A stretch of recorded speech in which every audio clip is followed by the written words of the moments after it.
మన ప్రభు అయిన రక్షకుడైనటువంటి యేసుక్రీస్తు వారి పేరిట మీ అందరికీ నా యొక్క నిండు వందనాలు తెలియజేస్తూ ఉంటున్నాను. ఈరోజు దేవుని వాగ్దానము కీర్తనల గ్రంథము 23వ అధ్యాయము 1వ వచనం. యెహోవా నా కాపరి, నాకు లేమి కలుగదు.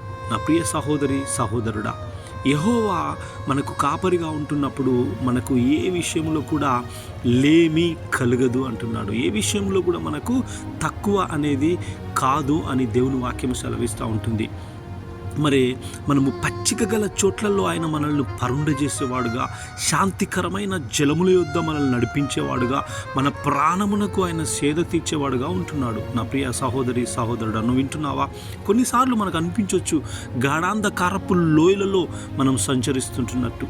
ఆ యొక్క అంధకారమైనటువంటి లోయలో, ఆ శ్రమలలో మనము ఎటు వెళ్తుంటున్నాము, ఏం చేస్తుంటున్నాము, ఏం ఆలోచిస్తుంటున్నాము, మన ఆలోచనలు ఏ విధంగా ఉంటున్నాయో మనకి తెలియని అయోమయ స్థితిలో మనం ఉండొచ్చు.